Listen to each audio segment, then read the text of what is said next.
Good morning. Okay, this is November the 3rd, Friday, 2023, and we are in BBIS first year English class. And we have a presentation today by a student, and then I'll continue the class. Before I start the class, I'd like to share something with you. I want to share some books with you which I bought yesterday. I bought other books too a few days back, but I brought these books, thought I should share in class what I bought.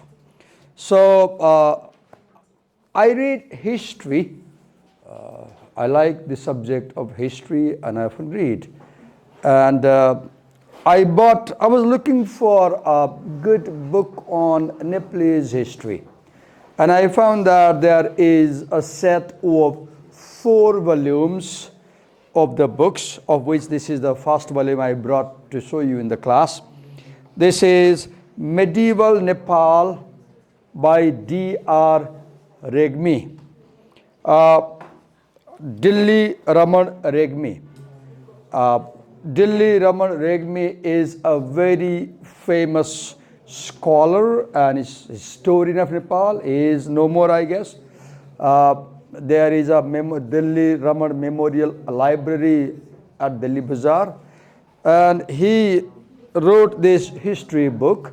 It has been published by Rupa Publications, Calcutta, and the price for a set of 4 books is Indian currency 1700, I guess. Right. And this is a good purchase. If I will encourage you to read history, because when you read history, you understand who you are. You understand how your country was formed. You understand society better when you read history, because history is full of conspiracies. History is full of struggles, revolutions, and changes. You will read in history, you will read about people, kings, prime ministers, queens, where they went, what they did, wars, struggles, fightings, conspiracies. And reading history is a wonderful thing to do. So I'll encourage you to read history. And I'll show you 2 books on history I bought recently, yesterday. One is by Dilli Raman Regmi. This is English version. It doesn't have Hindi or Nepali version. So I thought if I read history in English, my English too will improve, because I will have vocabulary on Nepalese history in English language. So I decided to buy this English version. Then I was in Saja publication, where I saw that Saja has recently republished the new edition of this old book. Baburam Acharya is a very famous, very renowned historian in Nepal. Baburam, if you say who are Nepalese historians, his name comes first. Right. And so if you are looking for a Nepali language, good single volume on Nepalese history, so this Sri Panch Bada Maharaja Dhiraj Prithvi Narayan Saha ko Sanchipta Jivani. Although the title is about King Prithvi Narayan Saha, but as I went in, I saw that it's not only about the king, it's about that period of Nepal, his time. And you will learn a lot of things, how he formed the country. And besides learning about his life and rule, you will also learn about Nepalese society, Nepalese culture of that time. 2 books on history. And one book I bought yesterday is this one, that is called Charitra Vigyan. And I had this book in my library, but I found that somebody took it. And I lose so many books from my library. I don't know who takes it, but I've lost more than 20 books from my library. I don't know who takes them. So as I saw this, I just thought to buy it again. And this about, this book is about, though its name is Charitra Vigyan, but I saw that if I check the table of content, for example, the first section is about philosophy, knowledge and wisdom. There are things like the science of creation. This book is not something conservative. This book uses the knowledge of physics and science to explain about religion. So the wonderful thing about this book is that this book brings religion and science together. Some people think the religion is a conservative thing, but this explains religion, a religious faith in scientific way. For example, it talks about energy and how energy is a source of creation. Right? Topics are like सृष्टि विज्ञान, जीवन को मौलिक सिद्धांत को आधार, ओमकार दर्शन, आत्मानुभूति, प्राण शक्ति, मानव रचना, आंतरिक शांति, व्यक्तित्व विकास. But in all topics you will see that. For example, right in the very beginning, I saw yesterday, it has a paragraph which was quite interesting. Look here. Brahma Urja is energy, it says. Now energy is science. So what is God? So God is not Rama, Krishna, Shyam or all that, or Jesus Christ, all that, in my opinion. I'm sorry, I'm camera, some people might feel offended. To me, God is not a person. God is not a personality to me. To me, God is something that is everywhere in the universe. And what is everywhere in the universe? Matter is everywhere in the universe. And what is in matter? Energy. So to me, God is energy. And here, this writer explains in a scientific way how the religious concept of God and the scientific theories match together. Look, and then it begins by explaining the science of creation. Here is a sloka from Upanishad. Om Purnamadaha Purnamidam Purnat Purnamudachyate Purnasya Purnamadaya Purnamevavashishyate. If you subtract 0 from 0, what remains is 0. If you subtract 0 from 0, if you subtract infinity from infinity, what remains is infinity. This is the meaning of the sloka. If you subtract infinity from infinity, what remains is infinity. And here, to my surprise, the writer explains this sloka in a scientific way. And as the title says, Charitra Vigyan Characterology, this book focuses on forming good character. So young people like you, if you are thinking about something to read about character formation, you want to build up a good character for future, this can be a good read. So I just shared 3 books I bought yesterday from the shop.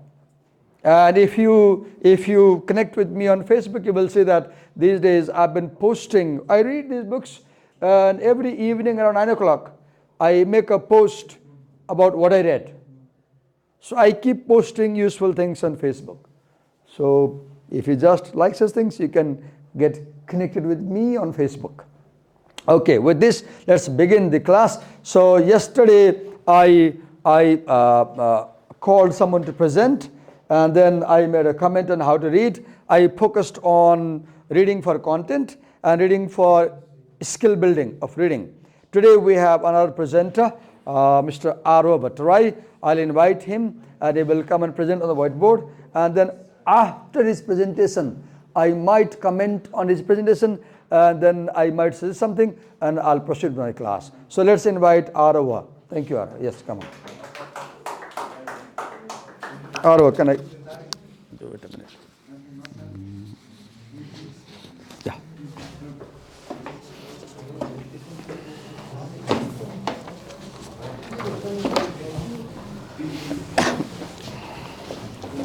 Good morning, everybody. It's me, R.O. Right now, I'm going to present you on the topic, how the web destroys the quality of students' research papers. I write something. Okay. How do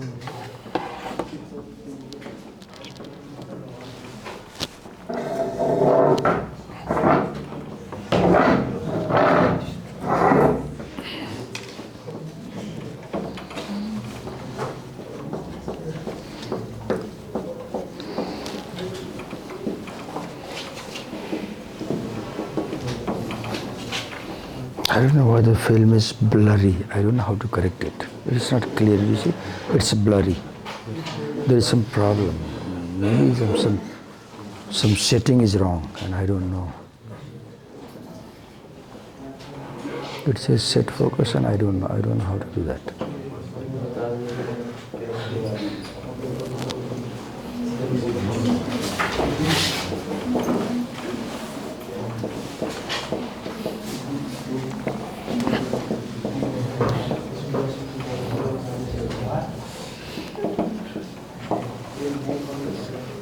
So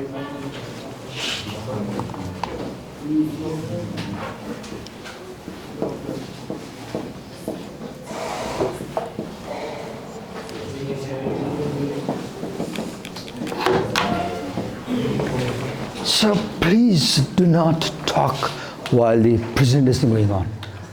No, because whole class is silent and your talk is quite audible. It is distracting us. Okay? And you know this goes public.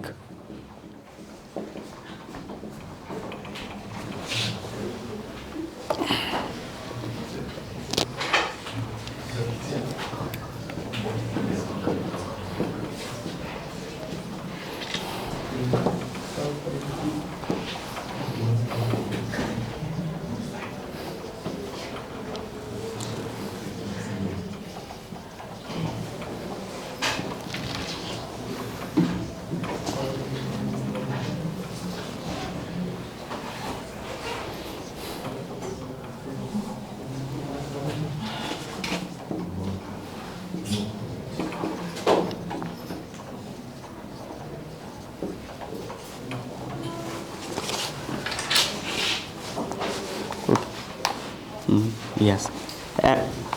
This.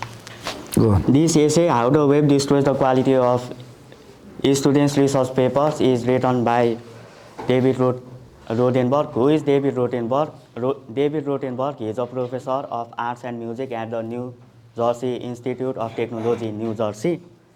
And this essay was firstly appeared on August 15, 1997 in a journal, the Chronicle of Higher Education.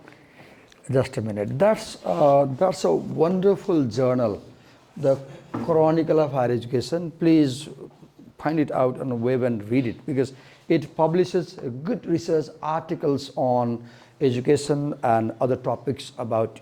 You might like that. That's a wonderful sources. Go on. And in this article, he has written this essay, and he has explained on the education impacts of the World Wide Web. In this essay, he has mainly focused on three things: one, web, about web; two, research papers; and three, plagiarism. And this essay, it has total 13 paragraphs. And I'm going to explain, each and every paragraph.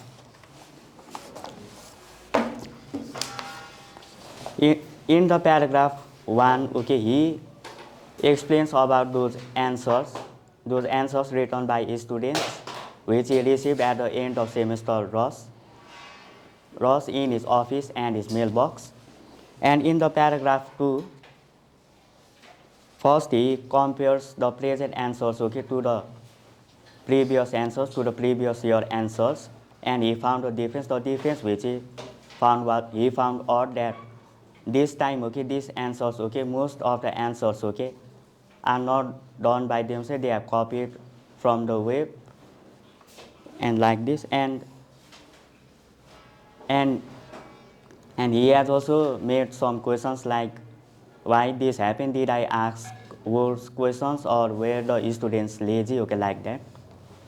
And he also replied, said no. And in the third paragraph, he explains about resource papers, bibliography. He said that it's easy to spot on resource paper, but those resource papers which are done by students from the web are not genuine, are not real than the previous ones. And in the paragraph 4, same like paragraph 3, but he also added more things like pictures, graphs, which look beautiful and which look attractive, but they have also not done by themselves. They have also copied these from the web. And paragraph 5, when they do these things, copy from internets, these are unattributed quotes, and only some people, okay, are careful and are careful, okay, to do their research. Only some people are careful about the research, while most of them are not careful about the research. Only some people, okay, find few references rather than many, all, okay. And in the paragraph 6, he is giving his example like, don't get me wrong, I'm no new loaded. The meaning of non-new loaded is someone opposed to technical sense, but he says, I'm not like that. I'm not like, and he also said that too much, okay, to pass it for information these days is now simply, okay, just advertising for information. And in the paragraph 7, okay, he gave an example of half-baked algorithms. It means that, okay, to perform a work, mostly in the web, okay, all are not written in the order, okay, just of all of them are written in randomly like that. Perhaps 1,000 might help you. And in the paragraph 8, he gives an example of hunt and peck method of writing. The meaning of hunt and peck is, especially in a type is when we type something, okay, sometimes we hit the order and we miss some keys, okay, so this is the example hunt and peck, okay. And due to the influence of web, okay, this has affected, okay, in these things. By and 9, okay, and in the paragraph 9, he explains how the web makes research too easy, and he explains, okay, by adding shortcuts like by adding shortcuts, but they just copy, but they don't have even a simple idea, okay, how to change the font size, how to check the spelling, and yes, like these things. And in the paragraph 10, the writer has suggested us not to blame the students for ignoring books. Don't read. And he has also said, don't read, just connect. Short means shorts, download, cut and paste, because nowadays originality is very further, okay, then the original works, then the reality.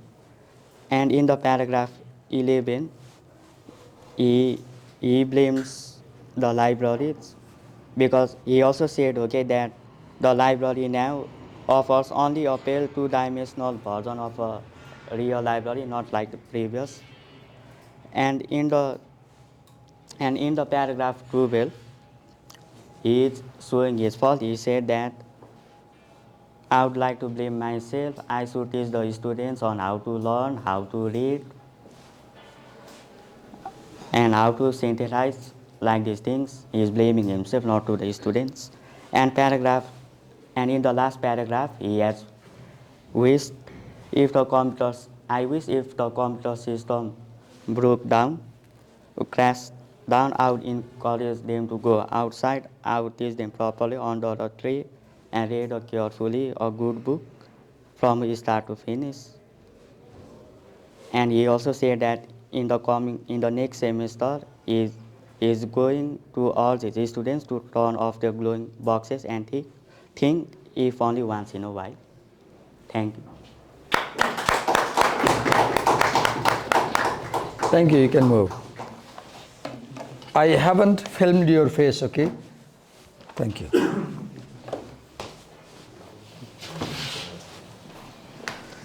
But you need a chair, right? Here is your chair.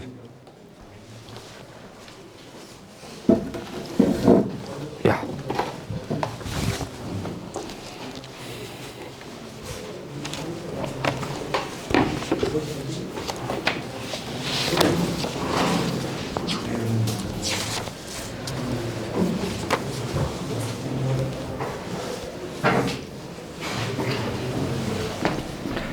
Okay. Once again, thank you so much for your presentation. I see you have gone through the essay. You have made notes too. That's good. Let me give you some suggestions.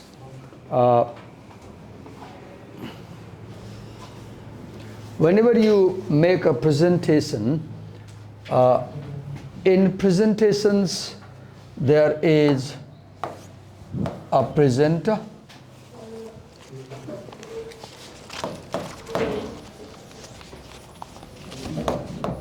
there is a presenter, you were there, and there is audience, right? And when you come for presentation, you are not here to just to deliver the content, right? You are here to make people understand.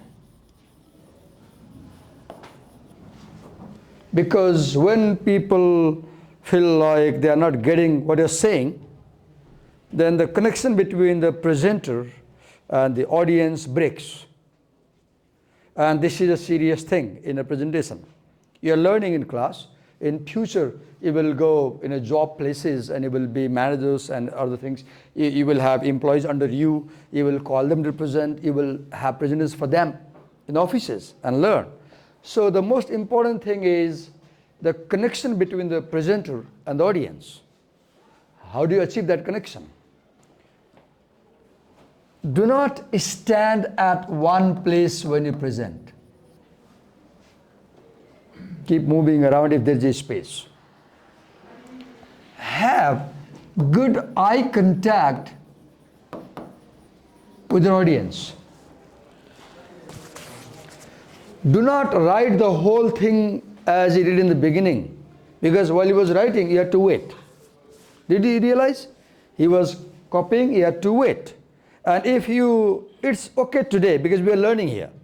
But if in future you go outside as a manager and you're presenting somewhere in a company, and then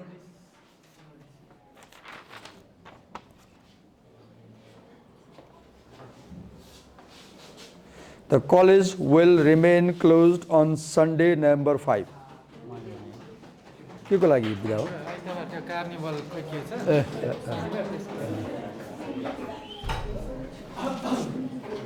Look, it tells a lot. You are happy when there are holidays, right? Because you are not happy coming to college. Colleges are not a pleasant place for you. That's a bitter reality about education. It tells a lot about our education. Okay, so I was saying, do not write the whole thing. I guess somebody I saw has a card, I guess. You have a card? Yes, he has a card. Yes.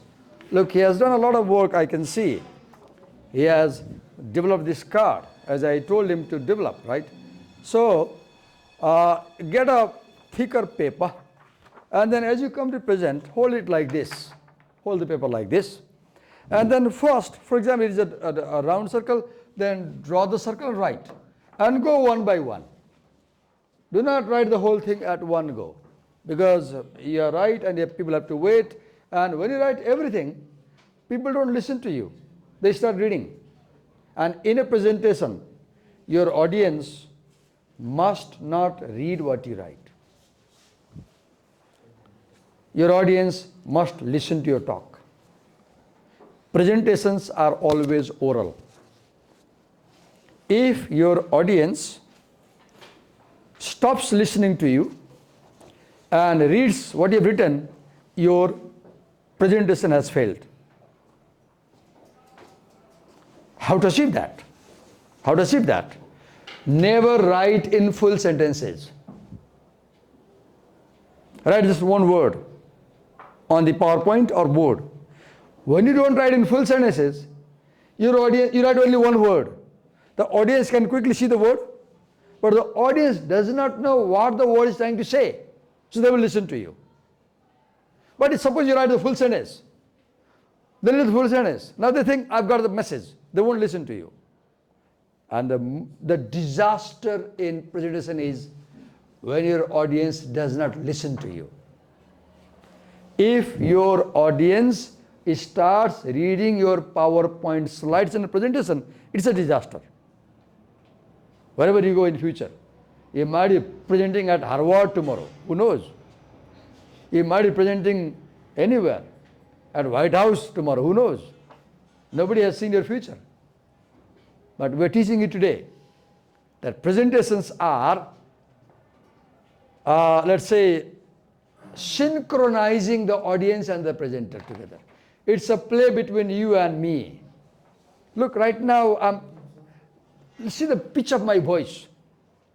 I was standing close to him and I was asking myself, can the student down there listen to him?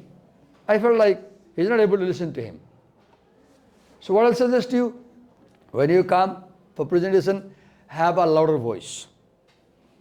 Presenters are like lions in an arena.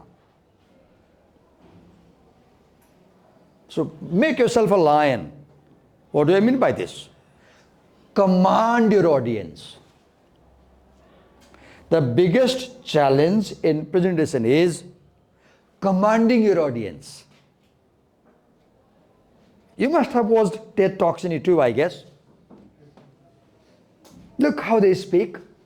They are the focus. They move around the stage, if you have seen. They have good technology. They have good voice. And they command. In a presentation, the presenter is at the center. And he holds everybody's attention.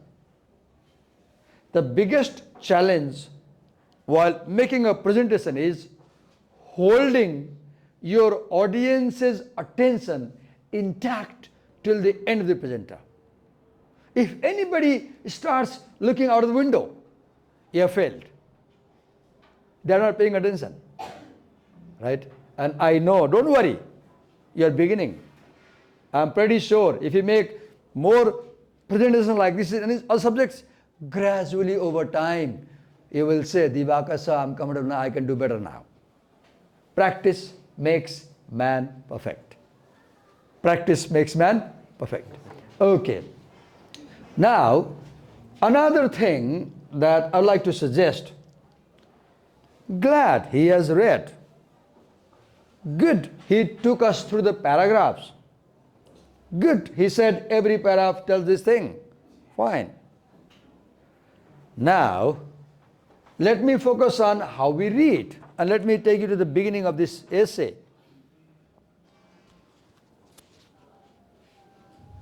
Now, I'll explain you how do we read. And if you know how we read, your presentations will be better.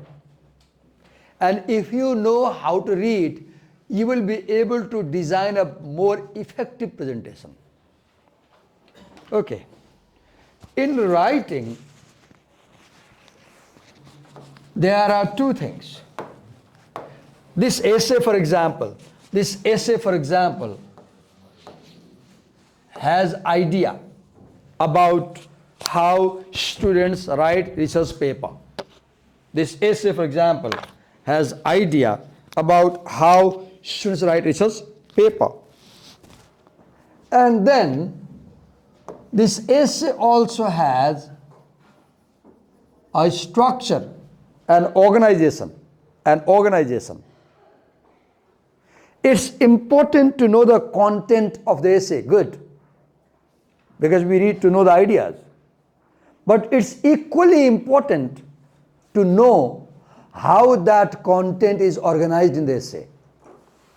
If you know how a writer has organized the essay, in future, when you take exams like TOEFL, IELTS, or SAT, or GRE, or anything else, you will be in a better position to perform better. That is skill, as I was saying yesterday. So let's begin. Before you read the essay, you should read the short introduction about the essay. We have information about the author, David Rothenberg, we know. And we also know he's a professor, right? We know he's a professor. Why it's important? Because this writer is writing about research. This writer is talking about students. And he himself is a professor. When a professor talks about a student, when a professor talks about research, his voice is more believable. Just imagine a fruit seller from Kalimati talks about research. He will say, oh, how come? Why should I believe this fruit seller? How does he know about research? But here a professor is talking about research and student. This creates credibility. This creates credibility. When you start believing the writer, when you start respecting a writer as you read the essay, when you start having faith in the author, this is known as ethical appeal. I can clearly see when he was presenting, you were not that much attentive. But now I see your faces, you are quite attentive. What's the difference? The difference is that your teacher has more ethical appeal than your colleague, your classmate. Because your teacher has more qualification. You believe that he is better at explaining things. You trust me more than him, in a sense. Don't you otherwise, right? So you pay more attention. Ethical appeal comes from the speaker's personality. In that sense, I'll advise you, even here in class, if it's a presentation day, do not come in informal dress. You should never go for presentation in informal dress. Presentations are never made in informal dress. It's only on TED they use informal dress because that's Western culture. But in academy, at the college, presenters should always be formally dressed because it creates an impression of the personality. And for a presenter, maintaining good personality is crucial. You get my point? So I was talking about credibility, ethical appeal, and I said, here's a professor, read ahead. Then what does he teach? New Jersey Institute of Technology. What else does he do? He's editor of the scholarly journal Terra Nova. Look, he's editor. Now it further increases ethical appeal. Then he has written a number of books. It further increases our respect for him. Oh, this is a great writer, professor, editor, book writer on philosophy, ecology. And then we read, this essay deals with the educational hazards of the world. Now look, in the previous essay, how school is bad for children, you read that essay by John Holt dealt with hazards of formal education. The previous essay, if you read the commentary section in that essay, it says that essay deals with hazards of formal education. Hazard is difficulties. Hazard is dangerous effects. Hazard is unwanted effects. And here it deals with harmful effects of internet in education. And then if we know the context, when this essay was written, 1997. Internet was introduced in Nepal in 1995. I still remember how one morning I was walking down the lane in Jamal and I saw a big poster across the road. It had a picture of Windows. That was the first time I saw the word Windows. I thought it's a furniture. I thought they were selling furniture piece. Later I found it's a computer, right? Then, okay, the chronicle of higher education, we call this container. What is container? The journal where an article gets published, that journal or magazine where the essay gets published, that magazine is called a container. Container, where you keep things. in academic language, container means the journal or magazine where an article gets published. That's academic language. So we have the container. And you should know that the Chronicle of Higher Education is a world famous journal on education. It is available on the net. You can log in, Google and check and read. Subscribe, read. It's free to some extent. It publishes wonderful, good articles on academic things. Okay. Then a publication for college and university teachers and administrators. Following Rothenberg's essay is a letter to the editor disagreeing with aspects of argument. So Rothenberg makes an argument and there is counter argument. Look what I did. Before I start reading the essay, I spent time reading the introduction to the essay. Never skip essay introductions. Okay? Never skip essay introductions, because essay introductions give you idea what to expect in the essay. Now we know here is a professor. Now we know here is an editor. Here is a writer. Here is a respectable fellow from this magazine, this journal, who is making an argument. Now we are reading an argument. It's a piece of writing. Every writing,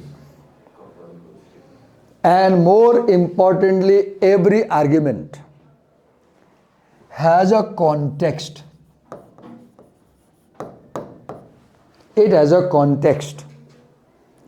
The other word that means the same as context is called rhetorical, rhetorical situation. We call it rhetorical situation. What do I mean by context and rhetorical situation? See here. The rhetorical situation is, here is a professor, right, who teaches in a college to his students about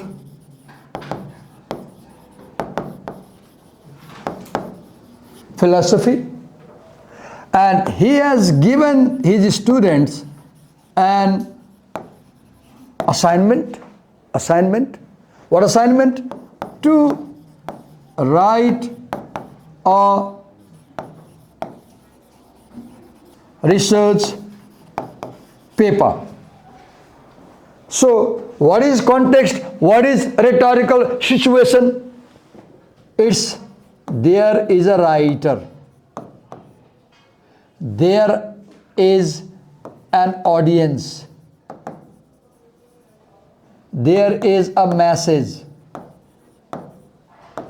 there is occasion, and there are values. So writer David Rothenberg. You can use another word for this, R-H-E-T-O-R, Rhetor, speaker. Rhetor, writer, speaker, author, whatever you call. David Rothenberg, or a professor. You can also say the speaker is a professor. The speaker is a professor. And his audience may be students like us here. His audience may also be other teachers, because he might be sharing his experience with teachers like me, right? Audience. Now his message is about research writing. His message is about research writing. Occasion is, he has semester class. It is end of semester and he has given research paper. Papers are coming in email. Occasion. Value. Value is this speaker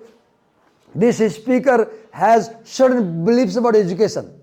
For example, this speaker has the value that if you are a student, you must work hard. This speaker has a value that if you are a student, you must give 100% time to do good research writing. And if you don't do good research writing, he's not happy. And he writes essays like this and insults tells whole world, look what they're doing. Value. So what is a rhetorical situation? Rhetor or speaker writer. Message. Audience. Occasion. Values. And all this together is also known as context. What do we call it? Context. And before you start reading and analyzing an argument, you must try to understand the context. Who is speaking? Who is listening? Where are they speaking? About what things they are talking? What beliefs do they hold? This is what we call as context or rhetorical situation. Rhetorical situation simply means when, where, who, to whom, and what are they saying. I repeat, rhetorical situation means when, where, who, why, to whom, and what are they saying. It's very easy. Look, today, this class has a rhetorical situation. It's November the 3rd, Thursday, 2023. In Nepal, in Bagmati state, in Lalitpur district, at Hathiban, at LACM, around 7 o'clock in the morning. Where? When? Who? Dibakar Upadhyay Aryal, the English teacher at this college. Whom? To the students of BBIS first class. Why? To make them understand how to read an essay. What? Explaining how to read. Look. Who? Where? When? Whom? Why? What? It all together makes rhetorical situation. Is that clear? And I said, every time you read an essay, first ask yourself, who is speaking here? Who is listening here? Where are they located? When are they speaking? Why are they speaking? To whom are they speaking? About what are they speaking? Then move ahead. Is that clear? Okay. Now, I wish what the comments I write here, I have two wishes I can't fulfill. One, I want this technology to retain my comments. I want to record the screen. I don't know how to do that. I want to record the screen and then give it back to you when you have reference, right? You can come back to my class and check what went. But maybe the video will help you. But I heard that you don't have time to watch it, right? You're too busy. Okay. Now, there is another thing. I said rhetorical situation. There is another thing about argument, and that another thing is every argument has an issue. It has an issue. What is an issue? Issue is a topic on which people have divided opinion. So if you see broadly, the broad topic in this essay is education, right? The broad topic is education. If you narrow it down, it's about, let's say, college education. If you narrow it down, it's about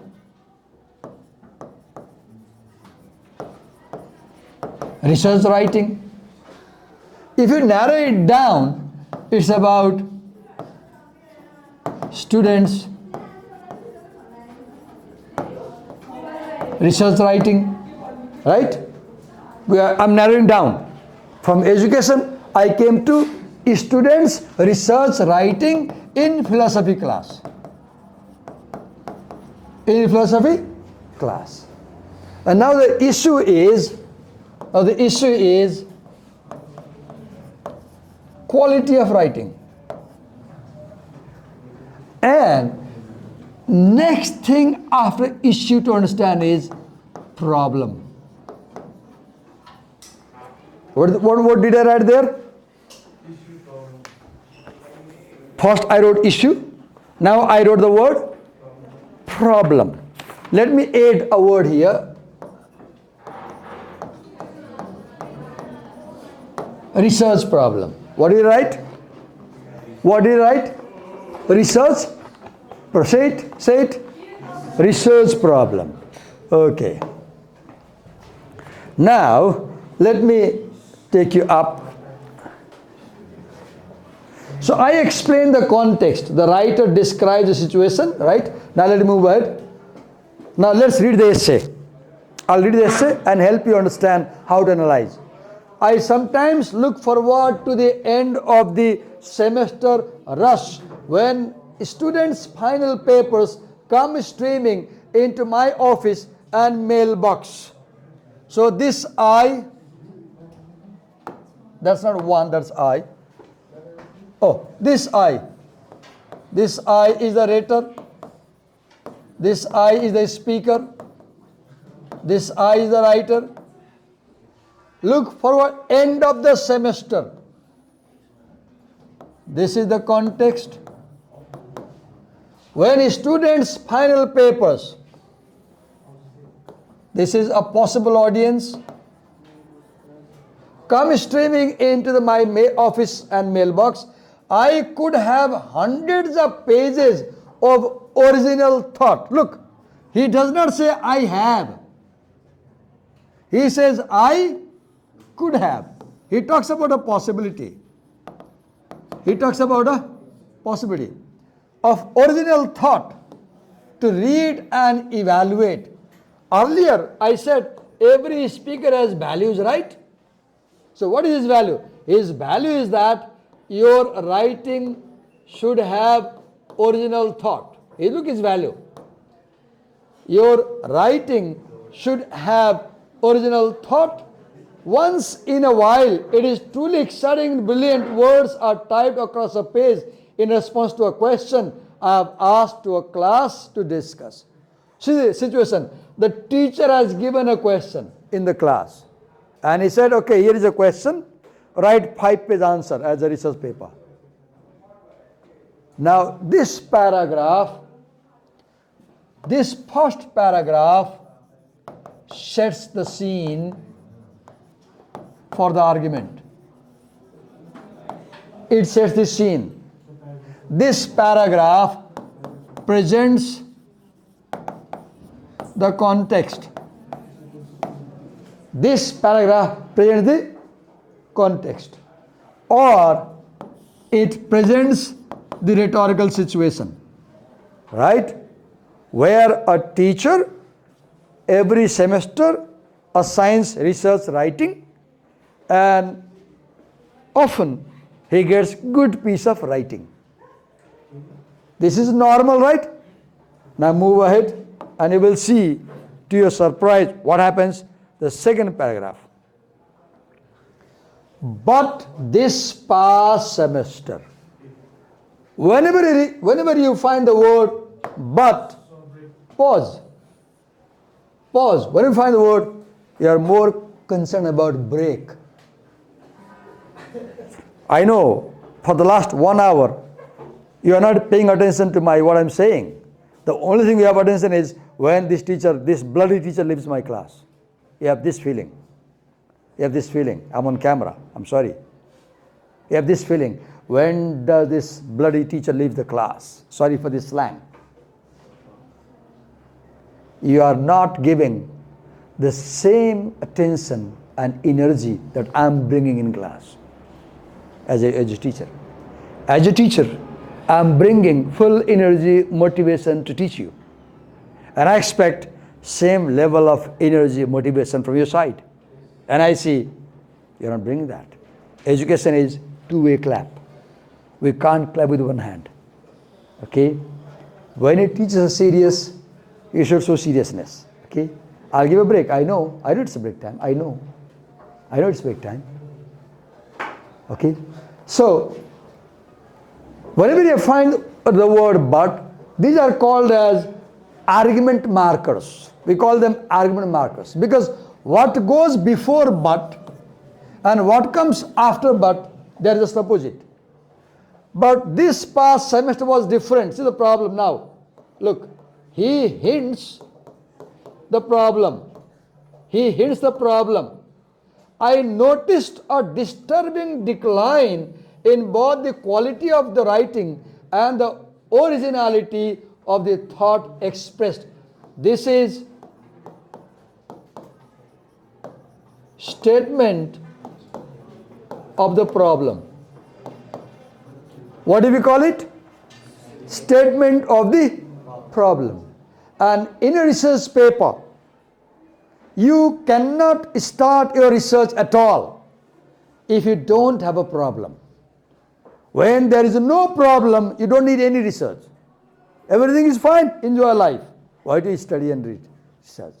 Research starts when there is a problem.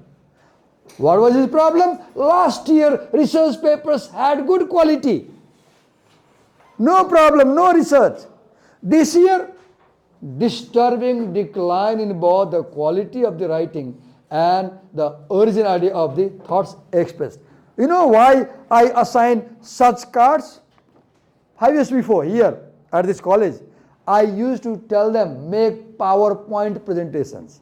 And what I found, they would go to slideshare.com where they get ready-made PowerPoint presentations on these topics. They will copy and they will present as if, oh God, what excellent presentation. In the beginning I was surprised how hardworking they are. But soon I found that all these slides are on the Google.